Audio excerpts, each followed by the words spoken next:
이 삶에 가득해. 우린 기뻐 노래해. 성삼위일체 하나님, 우리를 예배의 자리로 초청하여 주시니 감사합니다. 예배를 통하여 살아계신 하나님께 감사와 영광을 올려드리게 하시고, 선포하시는 말씀을 통하여 생명의 떡이신 예수님으로 인하여 살아갈 힘과 능력을 얻게 하여 주옵소서. 모든 영광 받으시기에 합당하신 우리 주 예수 그리스도의 이름으로 기원하옵나이다. 아멘. 전능하사 천지를 만드신 하나님 아버지를 내가 믿사오며 그 외아들 우리 주 예수 그리스도를 믿사오니, 이는 성령으로 잉태하사 동정녀 마리아에게 나시고 본디오 빌라도에게 고난을 받으사 십자가에 못 박혀 죽으시고 장사한 지 사흘 만에 죽은 자 가운데서 다시 살아나시며 하늘에 오르사 전능하신 하나님 우편에 앉아 계시다가 저리로서 산 자와 죽은 자를 심판하러 오시리라. 성령을 믿사오며 거룩한 공예와 성도가 서로 교통하는 것과 죄를 사하여 주시는 것과 몸이 다시 사는 것과 영원히 사는 것을 믿사옵나이다. 아멘.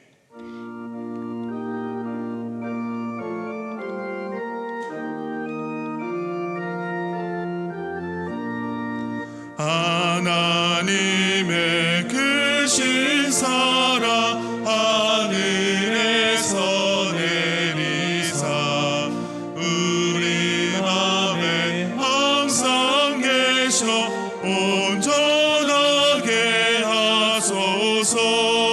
우리 주는 자비하사 사랑 무한하시니 두려워서 떠는 자를 구원하여 주소서.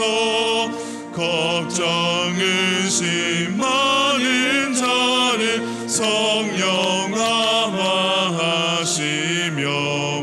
복과 은혜 사랑 나라 평안하게 하소서.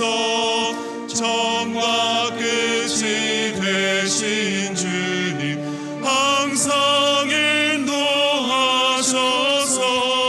마귀 유혹 받는 것을 속히 끊게 하소서. 전능하신 아버지여 주의 능력 주시고 우리 맘에 임하셔서 떠나가지 마소서. 주께 영광 항상 돌려 천사처럼 섬기며 주의 사랑 영영토록 찬송하게 하소서. 우리들이 거듭나서 흠이 없게 하시고 주의 크신 구원받아 온전하게 하소서. 영광에서 영광으로 천국까지 이르러 크신 사랑 강력하여 경배하게 하소서. 아멘. 자리에 앉아주시기 바랍니다. 예배를 위해 박원근 장로님께서 기도하시겠습니다. 온 인류의 구원자이시며 진리의 생명이 되시는 하나님, 우리들의 삶을 천국 가는 그날까지 보호하시며 동행하시는 주님의 은혜에 감사와 영광과 찬양을 올려드립니다. 우리가 어디서 와서 어떻게 살며 어디로 가야 할지를 깨닫게 하시며 또한 우리의 소망을 세상에 두지 않고 하늘에 두고 살라 하신 하나님, 하나님의 은혜와 은총에 감사와 영광을 돌립니다. 주님은 우리에게 너희는 먼저 그의 나라와 그의 의를 구하라 말씀하셨고, 좁은 문으로 들어가라 명령하셨으며 보이는 것은 잠깐이요 보이지 않는 것은 영원함이라 말씀하신 하나님, 우리는 나그네요 거류민이요 안개와 같은 인생이라는 것을 깨닫고 보이지 않는 세계를 위해 날마다 준비하는 성도들이 될 수 있도록 은총을 베풀어 주시옵소서. 한 주간도 살면서 주님보다 세상을 더 사랑했던 저희들, 알게 모르게 지은 모든 잘못을 주님 앞에 내려놓습니다. 우리들의 죄와 허물을 주님 용서하여 주시옵소서. 오늘도 세상의 염려, 육신의 질병, 마음의 고통을 가지고 주님 왔습니다. 주님을 의지하여 해결받고 치유받는 것을 믿고 왔사오니 이 시간 성령의 불로 이 모든 것을 태워주시옵소서. 하나님, 우리 인간의 힘으로는 아무것도 할 수가 없습니다. 우리는 벌레만도 못한 존재입니다. 하나님, 저희들의 모든 아버지 하나님이여 생각과 모든 아버지 하나님의 육신의 모든 것을 긍휼히 여겨 주시옵소서. 오늘 이 한 시간 주님의 권능으로 해결받고 해결함의 기쁨을 받고 치유함의 기쁨을 맛보는 복된 시간이 될 수 있도록 은총을 베풀어 주시옵소서.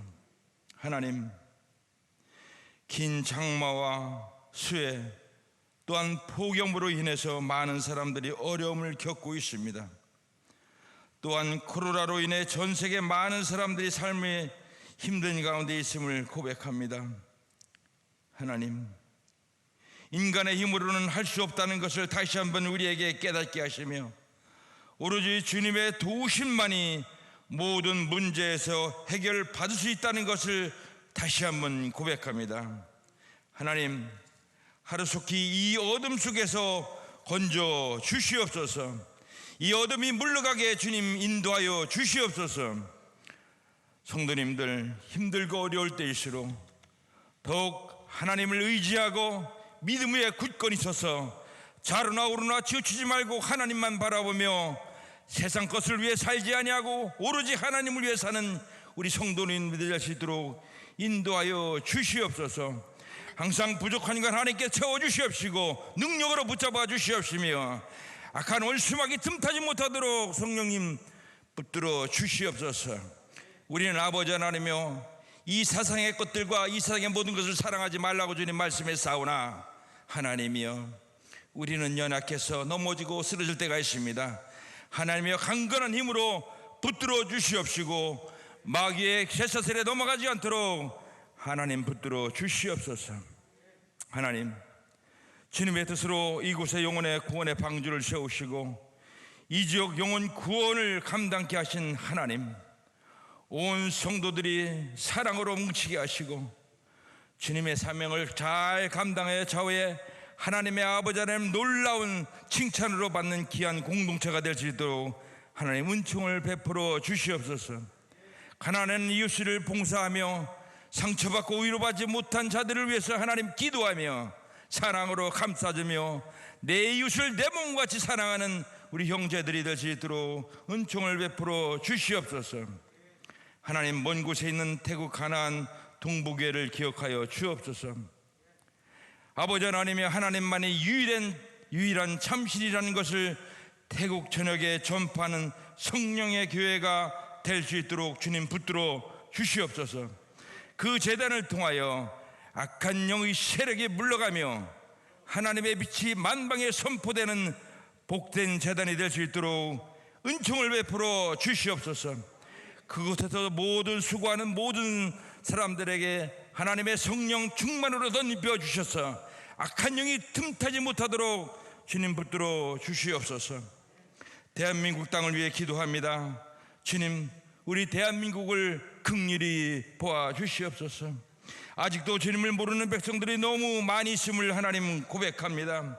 먼저 의정자들이 먼저 주님을 알아 하나님을 경외하며 하나님의 두려운 마음으로 하나님을 바라보며 진리에 앞서 모든 것이 바로 서며 국민에게 아버지 하나님이여 풍요로운 마음과 풍요로운 생활을 하는 정치인들이 될 수 있도록 인도하여 주시옵소서. 항상 그들의 마음속에 하나님의 거짓과 편견이 없게 하시고 항상 하나님의 진리 가운데서 진리의 영만 존재하는 나라가 될 수 있도록 은총을 베풀어 주시옵소서. 하나님, 또한 아버지 하나님이여, 우리 담임 목사님을 위해 기도합니다. 이 교회를 아버지 하나님이여 치료할 때, 많은 성도들을 아버지 하나님이여 섬길 때에 하나님의 영광의 강건함을 주시옵시고, 항상 아버지 하나님의 성령 기쁨으로 충만한 가운데서 하나님 사역할 수 있는 능력을 베풀어 주시옵시고, 그 위에 하나님의 권능으로 덧입혀 주시옵소서. 하나님이여, 그를 통하여서 많은 사람들이 아버지 하나님이여 회복을 얻는, 하나님 앞으로 인도받는 귀한 아버지라는 은혜의 전도자가 될 수 있도록 은총을 베풀어 주시옵소서.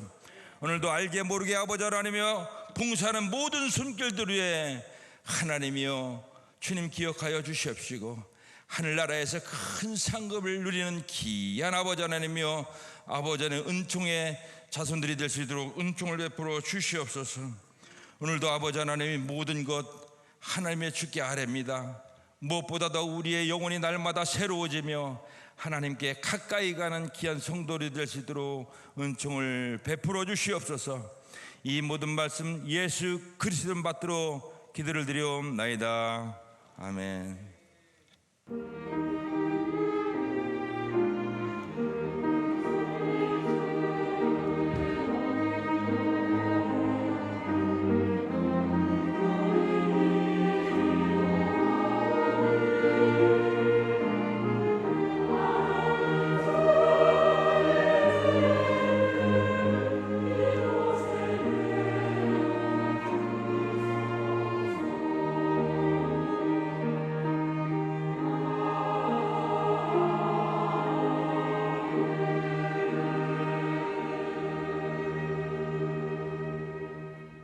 감사합니다. 우리 하나님께 영광의 박수를 올리겠습니다. 지난 11일에 지난주죠, 화요일 날 입당 예배를 올렸다고 보고가 왔습니다. 참 잘 지어진 예배당과 사택, 또 모든 물품이 성물이 잘 구비되어 있는 태국에 지어진 최초의 교회가 될 거라고들 말씀하세요. 태국의 교회들이 많지 않고 있어도 창고같이 지어져 있는데, 우리 교회는 아주 아름답게 정원까지 잘 꾸민 그런 교회가 됐습니다. 그래서 인기가 많은 랜드마크가 되고 있다는 것입니다. 많은 선교사님들과 또 지역의 그곳의 목사님들이 교회를 부러워하고 이제 저런 교회를 짓고 싶은 모델이 됐다고 그렇습니다. 여러분, 그곳을 위해서 수고하시는 많은 관계자들이 있습니다. 위해서 기도해 주시고, 특별히 헌금으로 동참해 주신 우리 안한모 장로님 가정과 우리 성도 여러분께 감사드립니다. 여러분의 이름이 태국 교회의 역사에 길이 남게 되리라 믿습니다. 기도하겠습니다. 하나님 감사합니다.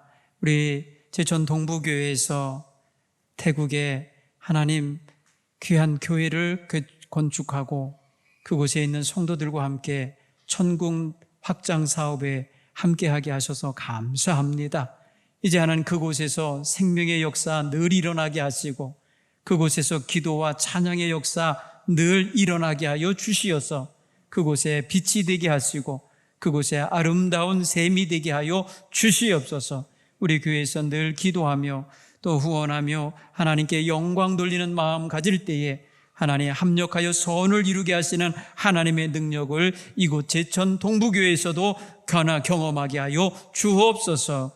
하나님 함께 언금하며 동참한 우리 성도님들 모두의 가정 위에 한량없는 은혜와 복을 내려 주옵소서. 하나님 또 긴 장마를 마치게 하시고 이제 하나님 무더운 여름을 지내게 됐습니다. 하나님 잘 극복하게 하시고, 수해당한 우리 국민들 많습니다. 하나님 각 지역마다 슬퍼하는 이들 많습니다. 위로해 주시고 다시금 살 소망 넘치게 하시고 온 국민이 합력하여서 도울 수 있도록 인도해 주시옵소서. 우리 구주 예수님 이름으로 기도하옵나이다. 아멘. 할렐루야. 하나님의 은혜가 오늘 예배하시는 우리 모두에게 함께 하시길 간절히 축원합니다. 인류 역사 지금까지 오는 동안에 사람들은 계속해서 일하고 노력하며 살아가고 있습니다. 무엇을 위해서 애쓰고 수고하느냐 물어보면 살기 위해서 그러는 것입니다. 그 가장 중요한 3대 요소는 의식주의 문제입니다. 하나님 앞에서 우리나라는 복을 받았어요. 그래서 의식주 문제가 어느 정도, 많은 정도, 세계적으로 아주 수준 높게 해결이 된 나라 중에 하나입니다. 감사하죠. 그리고 고등교육을 잘 받도록 국가가 또 잘 뒷받침하고 있는 나라입니다. 의료, 여러분 의료보험, 전국민 의료보험이 되고 있는 나라입니다. 아주 정말 세상에서 볼 때 이런 나라 또 있을까 싶을 정도로 모범 국가 중에 하나입니다. 이런 나라 국민이 되어 사는 거 감사할 조건임을 깨닫습니다. 여러분도 그렇게 감사하며 살기 바랍니다. 특별히 배고픔의 문제는, 이 허기짐의 문제, 빵 문제는 인류 역사가 지금까지 극복하려고 애쓰는 문제입니다. 우리는 어느 정도 해결됐다 하지만 아직도 절대 빈곤인 나라들, 절대 빈곤의 처지에 놓여 있는 사람들은 아직도 배고픔과 빵이 적어질 때에 와지는 두려움과 걱정이 많은 백성들이 있습니다. 아마 우리나라도 어느 정도 배고픔이 해결된 나라라 하여도 아마 어느 사람이 말이에요, 회사 다녔는데 한 달 월급을 못 받게 됐다, 뭐 2달 월급이 밀렸다 이러면은요 다 걱정하게 돼 있어요. 근심하게 돼 있죠. 왜? 먹거리 문제에 지금 굉장히 적신호가 들어온 게 되기 때문에 그렇습니다. 그런 면에서 생각할 때 우리도 아직까지는 염려와 걱정될 요소가 있습니다. 이번에 수해를 당하여서 많은 재산과 많은 농토와 많은 과수와 많은 산물이 없어졌습니다. 그로 인해서 근심하고 두려워하는 이 백성 생겨났습니다. 이거 당연한 것입니다. 악하냐 선하냐 문제가 아니라 이거는 정말 결핍의 문제가 되는 거고 부족함의 문제로 접근해야 되기 때문에 힘겹게 되는 것입니다. 오늘 우리는 그런 면에 있어서 오늘 하나님이 주시는 말씀 속에서 우리가 몇 가지 점검해 봐야 될 요소가 있습니다. 오늘 말씀의 배경 속에는 예수님께서 보리떡 5개와 물고기 2마리로 5,000명을 먹인 그 오병이어의 역사가 배경에 있습니다.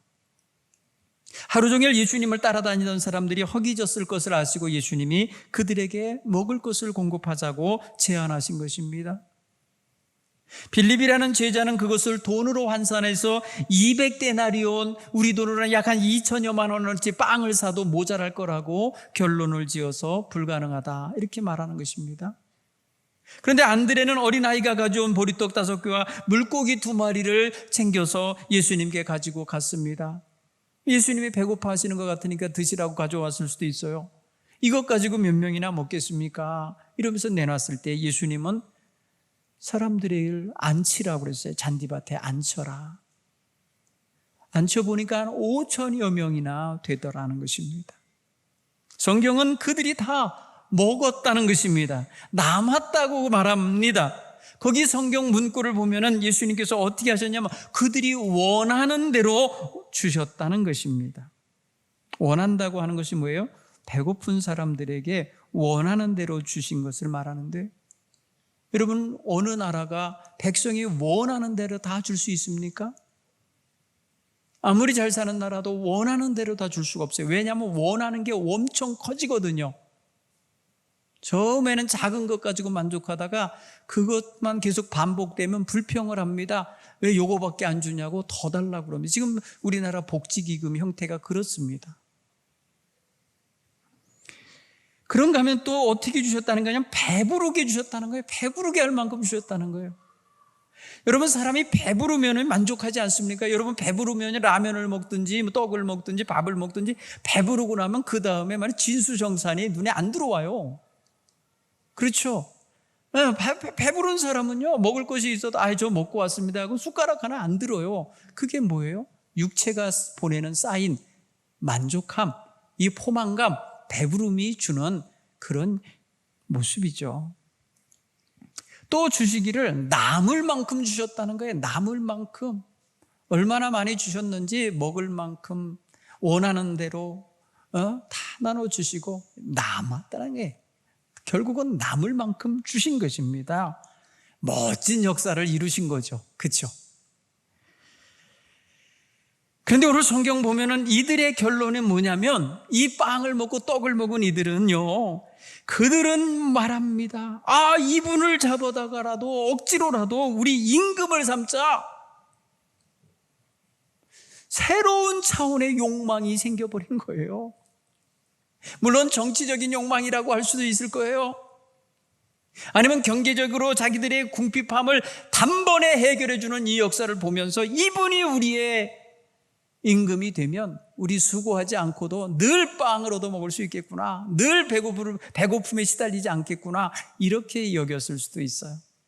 왜냐하면 당시 민중들은요, 로마의 강력한 압제 속에서 세금을 많이 걷어내게 있는 상태예요. 근데 수탈당하면서 살듯이 거기에 중간에 끼어있는 세리들이 장난을 쳤다고요, 굉장히 힘들었어요. 뿐만 아니라 오늘 성경 본문의 배경에 보면 마침 유대인의 명절인 유월절이 가까워지는 때라고 이렇게 시기를 말했습니다. 여러분, 유월절이 가까워질 때쯤 되면 유대 땅에는요, 밀볼이 이게 아직 수수가 안 될 때입니다. 그때 이후로 말입니다, 50일이 지나서 오순절, 맥추절을 지키는 걸 보면은 아직 보리가 피어나서 익지 않은 때예요. 피어나고 있을 때인지도 몰라요. 그런 면에서 보면 보릿고개 같은 시기예요. 먹을 것이 집에 떡 해 먹을 거, 빵 만들어 먹을 양식이 부족한 때예요. 자, 그럼 굉장히 적절한 때에 예수님께서 적절한 역사를 이루신 거죠. 그랬을 때 저들이 체감하는 그런 만족감 내지는 기대감은 클 수밖에 없어요. 배고플 때 해결해 주시는 분, 배고플 때 그것을 능히 그냥 넘치게 남을 만큼 원하는 만큼 먹고도 풍족하게 하시는 그런 분, 대단하잖아요. 사랑하는 성도 여러분, 여기서 한 가지 우리 주목해야 될 것이 있습니다. 한번 따라서 할 거예요. 사람은 떡으로만 살 수 없다. 여러분, 마태복음 4장에 보면 예수님께서 40일 동안 광야에 가서 기도하셨을 때에 제일 먼저 찾아와서 그를 시험한 사탄의 시험이 있습니다. 그것이 무엇입니까? 우리가 잘 알다시피 네가 하나님의 아들이거든 이 돌들로 떡이 되게 하여 먹으라고 하죠. 배고픈 자에게는 떡이라는 것은요, 생명줄 같은 것입니다. 배고픈 자에게 어떤 유혹이 오면요, 쉽게 넘어갑니다. 그래서 요새 흔히 말해서 배고픈 상태로는 쇼핑을 가지 말라는 거예요. 이마트나 이런 데 쇼핑 가실 때 여러분, 배부르게 밥을 먹고 가야 충동 구매를 안 한다는 거예요. 심리적으로 그렇습니다. 배가 고프면 이것도 갖고 싶고 저것도 갖고 싶고 막 산다는 거예요. 그날 말입니다, 생각지도 못했던 쇼핑을 하고 집에 들어온다는 거예요. 그래서 시장 갈 때는 꼭 밥을 먹고 가라는 거예요. 이 육체가 채워지면은 정신적으로도 만족감이 있으면은요, 이런 충동 구매를 덜 하게 되더라는 거예요. 심리적으로. 인간은 보세요, 육체와 정신이 연결되게 돼 있는데 물론 직선으로 연결된 건 아니겠어요. 중요한 것은 육체가 만족을 하면 정신도 좀 만족을 하면 진짜 좋겠어요. 확실하게. 그런데 안 그런 것 같아요. 떡으로 만족하지 않고 있다는 걸 알 수 있어요. 오늘의 떡이 아니라 내일의 떡도 걱정하고 있었는데 그것마저도 해결해 줄 수 있는 슈퍼스타가 나타난 거예요. 그러니까 예수님에 대해서 잘 알지 못하던 백성임에도 불구하고 예수님에 대하여 제대로 된 어떤 고백이나 관계를 맺은 사람이 아닌 이 많은 무리들임에도 불구하고 그를 붙들어 억지로라도 붙들어다가 임금을 삼고자 하고 있더라는 거예요. 임금을 삼자. 여러분, 아무나 임금 세웁니까? 여러분, 우리가 보통 우리의 임금을 세울 만한 사람은 어떤 사람입니까? 여러분, 정권을 가지고 말이면 무슨 당을 가지고서 많은 사람의 표를 가진 사람이 우리나라는 되고 있지만 사실은 말입니다, 백성의 고뇌를, 백성의 눈물을, 배고픔을 어루만져주고 풀어줄 만한 이런 사람, 인덕이 있고 풍성한 이런 사람을 임금으로 세우지는 않죠. 그러니까 여러분 보세요. 어느 나라는 그래서 망치고 있는 거예요. 여러분, 오늘 우리는 그런 면에서 생각하면은 인간은 순간의 배고픔에 대한 허기짐을 해결, 그리고 부족함을 충족하게 채웠으면은 더 이상 욕망이 없을 존재가 아니라는 거예요. 계속해서 욕망이 불일듯 일어납니다. 또 다른 욕망. 여러분, 예수님은 오늘 이렇게 임금 삼으려는 백성들에게 어떻게 하셨나 보세요.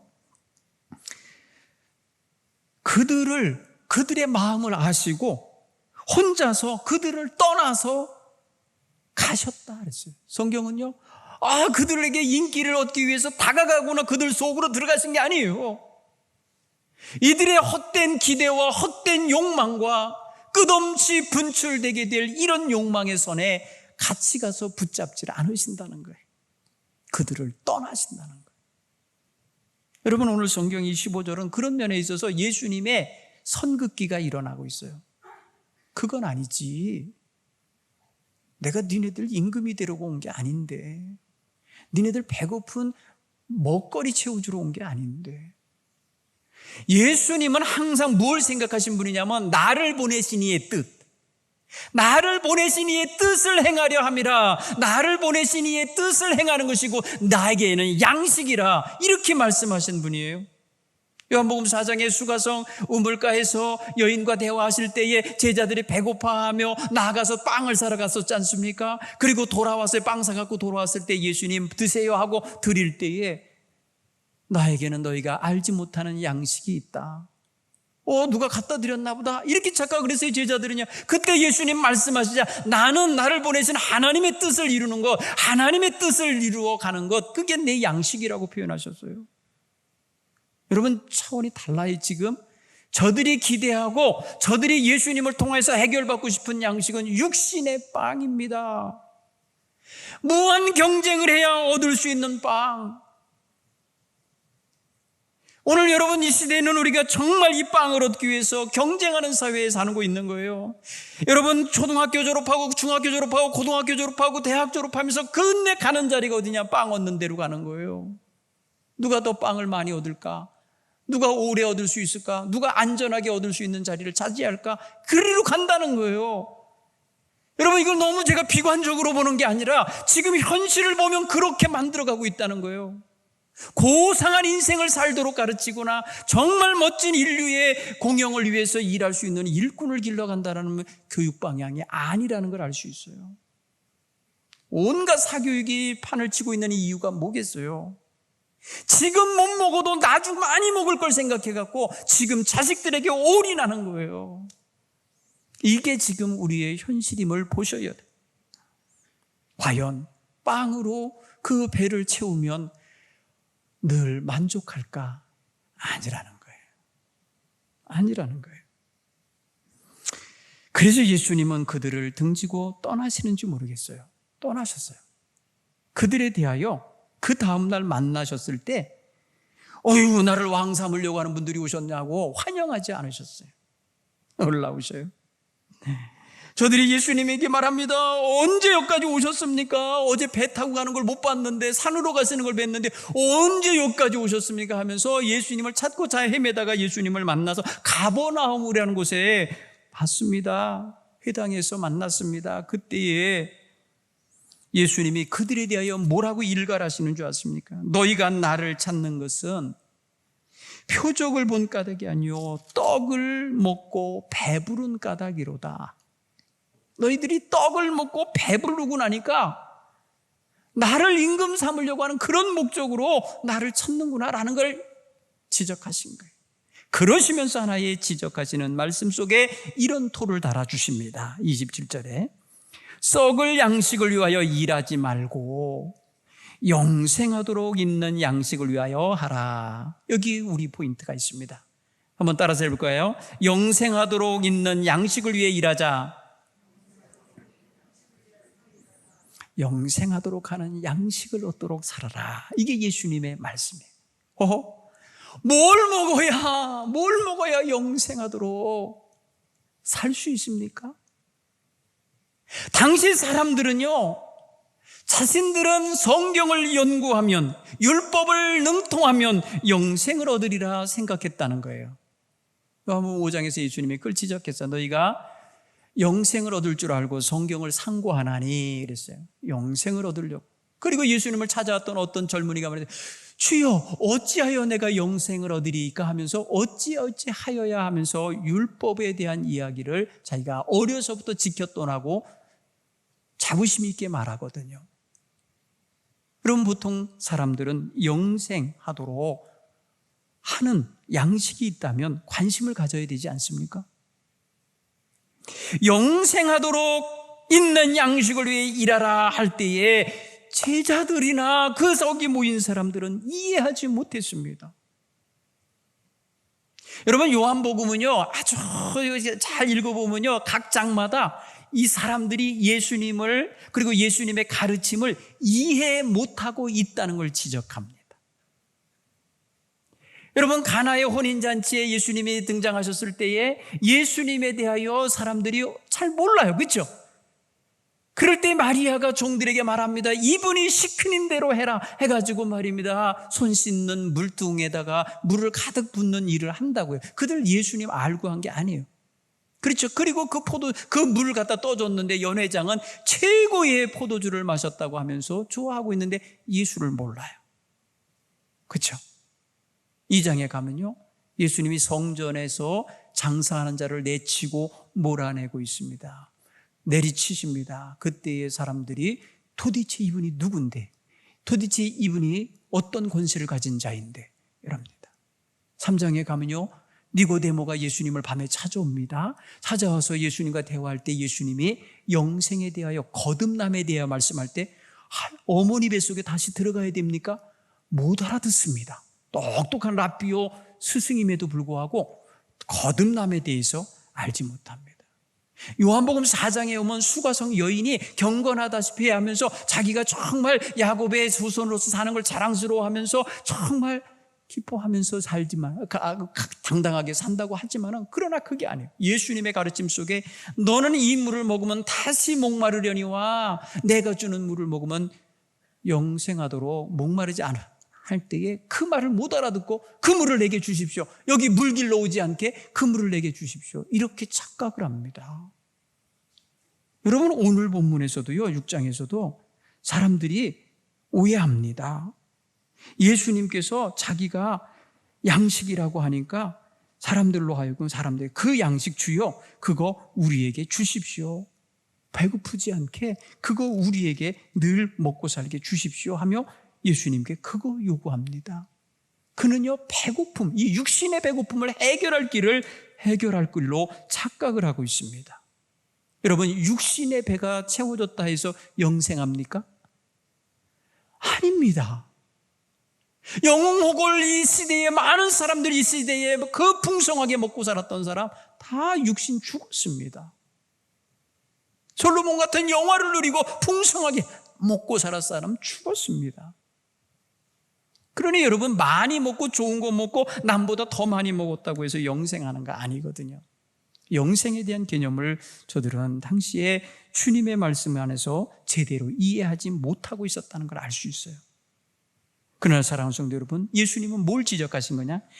육신의 빵만을 먹고 사는 게 전부가 되면 안 된다. 영생하도록 하는 양식을 먹어야 된다라는 걸 말씀하고 있는 거예요. 그러시면서 말씀하신 게, 따라서 해볼까요? 나는 하늘에서 내려온 생명의 떡이다. 나를 먹어라. 예수님은 이렇게 말씀하고 계신 거예요. 그들의 배고픔을 해결하면서 그 배고픔에서부터 모티브를 시작해갖고요, 그것이 결국에는 어디로 오냐면 영생하도록 이르게 하는 생명의 떡인 자기 자신을 먹도록 하신 거예요. 여기서 사람들이 또 오해합니다. 어떻게 먹으라는 거야? 뜯어 먹으라는 거야? 자기 살을 준다니 어떻게 자기의 살을 먹고 자기 피를 마시라 하는 거야? 이해 못합니다. 사랑하는 성도 여러분, 지금 우리도 이 시대에 살면서 예수를 먹으라 하는 말을 이해하셔야 합니다. 예수를 먹어야 된다. 예수는 생명의 떡이고 예수는 참 음료라고 하시는 이 말씀의 이 뜻을 이해해야 합니다. 우리 예수 알기 지금 오늘 6번째 시간입니다. 예수님 누구십니까? 나에게 주시는 생명의 떡이십니다. 이게 여러분 정말 고백이 되셔야 돼요. 왜 그런 차원으로 들어갈 수 있는, 완전히 여러분이 이성의 세계나 여러분의 합리적인 세계나 육신적인 세계에서 넘어서 영적인 세계의 고백인 것입니다. 영적인 고백인 것입니다.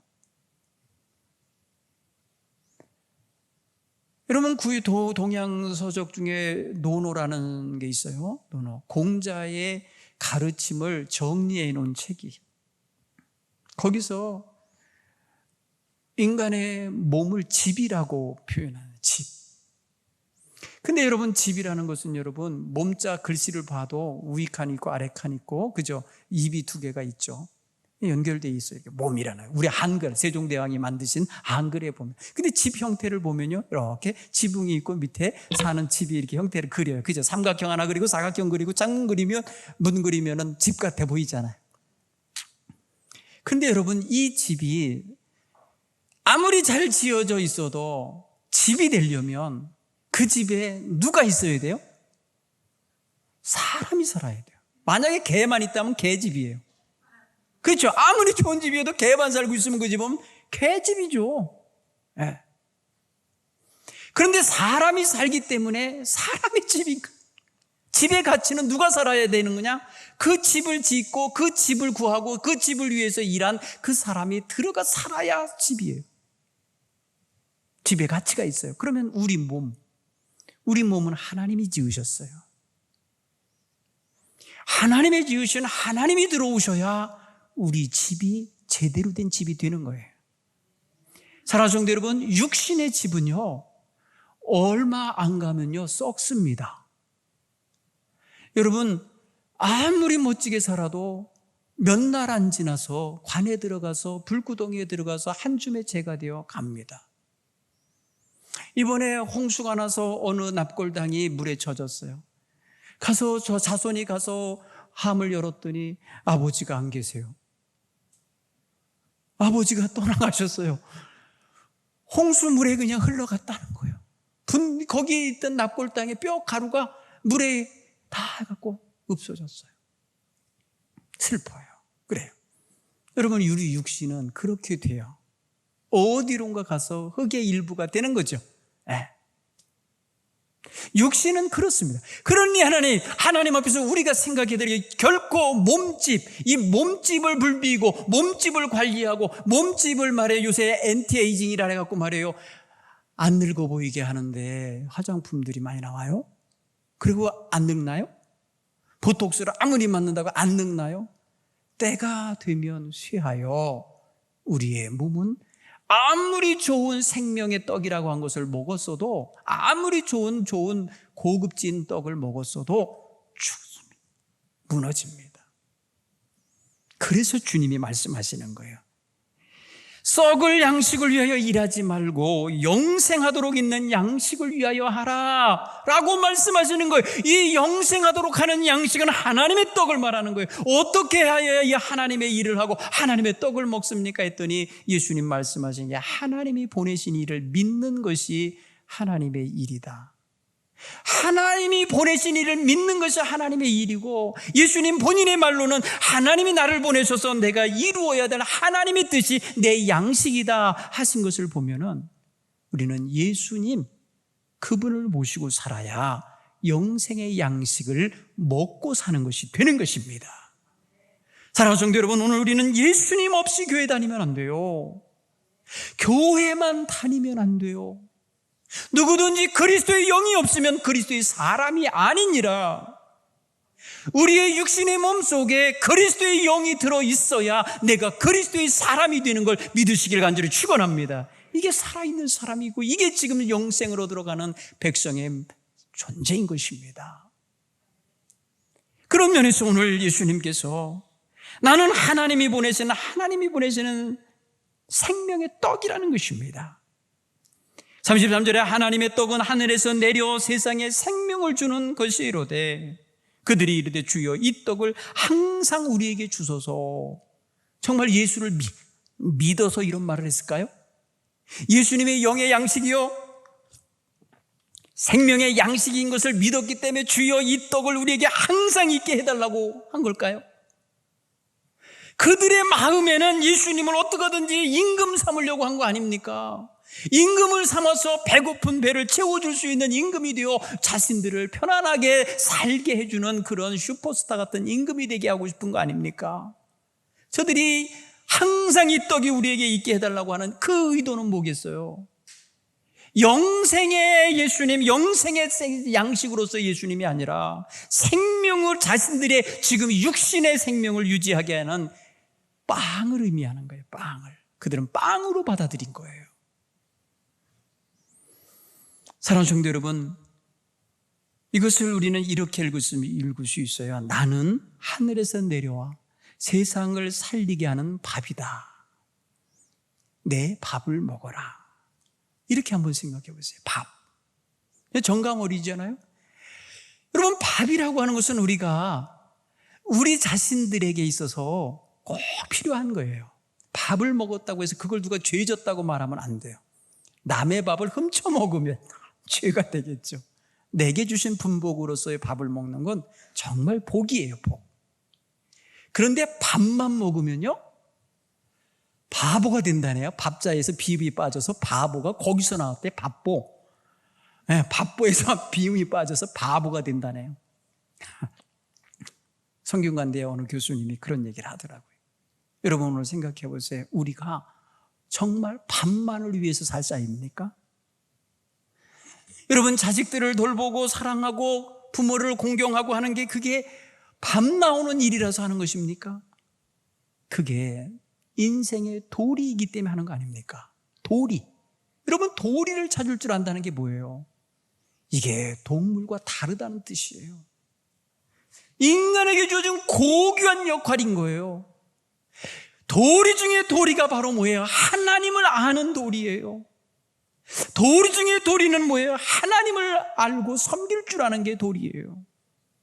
근원자 되시는 하나님을 인정하고 그 앞에 다가서는 게 참된 도리예요. 이것을 알게 하는 참된 생명의 떡이 바로 주님이신 거예요. 여러분, 지난주에 우리 함께 묵상했어요. 나는 길이요 진리요 생명이니 나로 말미암지 않고는 아버지께로 올 자가 없느니라. 주님께서는 우리에게 생명이 되시는 분이기에 주님을 먹고 주님이 내 안에 계시어야 내가 주님으로 하여금 영생하는 길에 서게 되는 것을 확신하시길 간절히 축원합니다. 예수께서 이르시기를 55~3절에 내가 진실로 진실로 너희에게 이르노니 인자의 살을 먹지 아니하고 인자의 피를 마시지 아니하며 그의 속에 생명이 없느니라. 예수님과의 관계 속에서 예수님을 내가 영접하여 예수님을 믿고 예수님의 것을 먹고 마시지 아니하면 너희에게 생명이 없느니라. 육체는 살아있어도 영혼이 죽은 것이죠.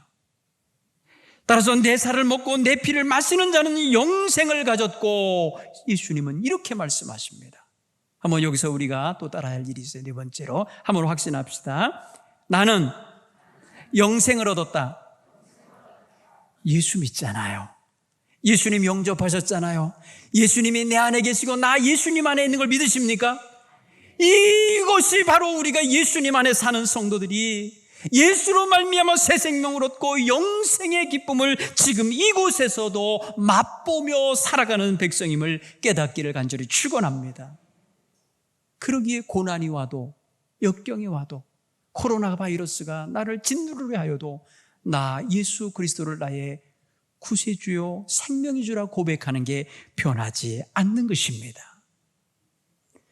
오늘 우리는 그런 면에서 세상의 모든 빵, 먹거리 구하는 일에 허기지고 지치도록 다니는 삶에서 차원 높게 영원히 썩지 아니할 영생으로 인도하는 참된 생명의 양식인 예수님을 찾고 예수님과 하나 되기를 힘쓰는 이러한 신앙의 자세를 같이 갖기를 간절히 축원합니다.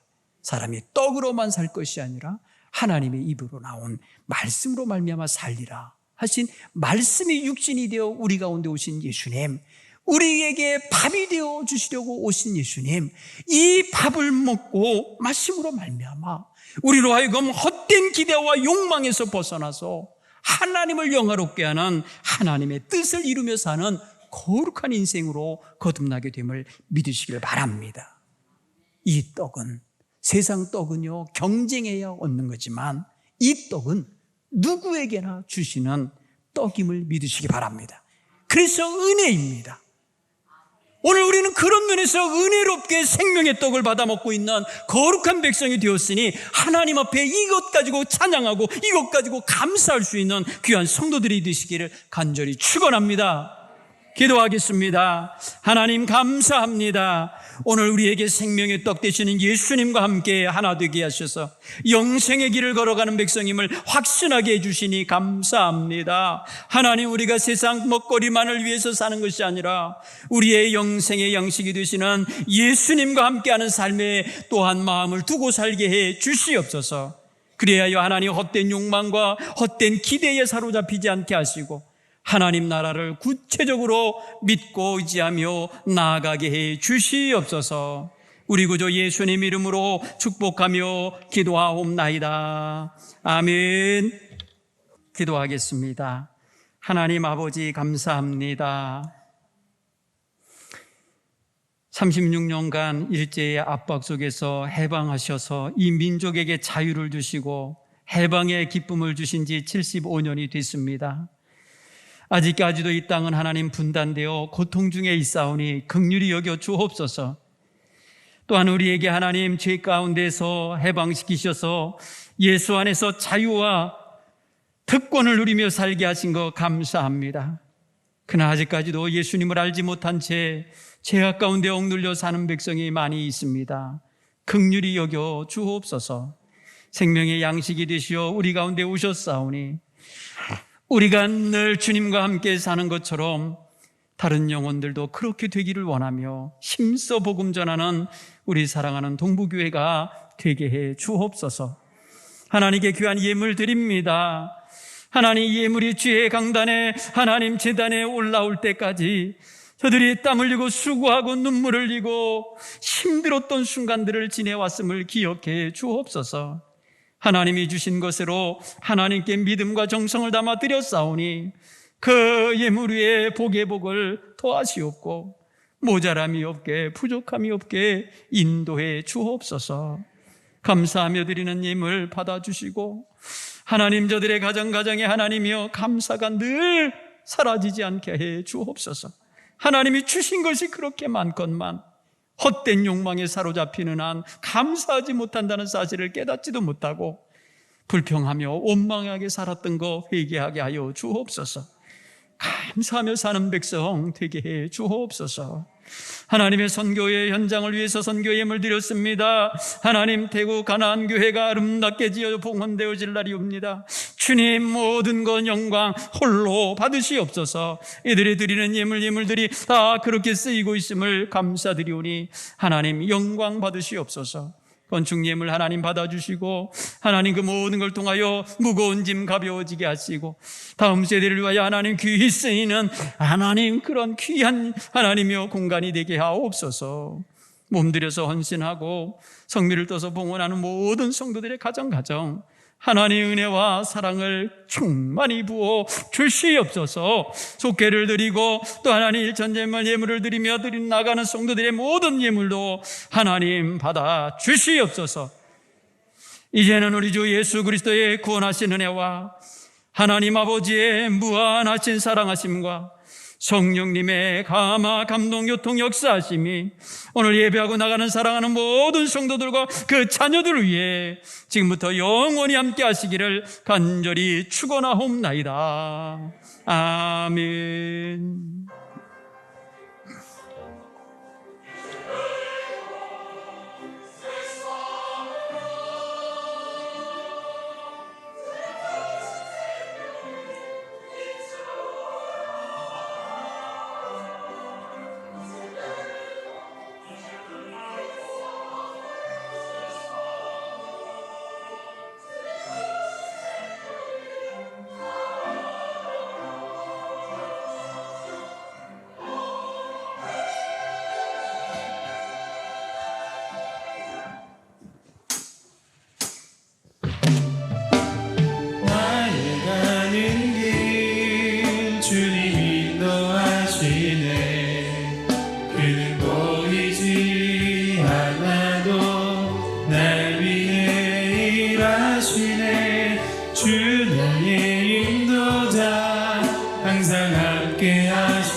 주님 인도하시네. 그는 보이지 않아도 날 위해 일하시네. 주 나의 인도자 항상 함께 하시네. 사랑과 힘 베푸시며 인도하시네. 인도하시네. 당신은 여전히 모두에게 함께하자 하시네. 함께하자 하시네. 주님의 시선이 있는 곳, 당신의 손이 닿는 곳, 나 원하네. 그곳에 내가 거하길 기도하네. 주와 함께 계속 걸어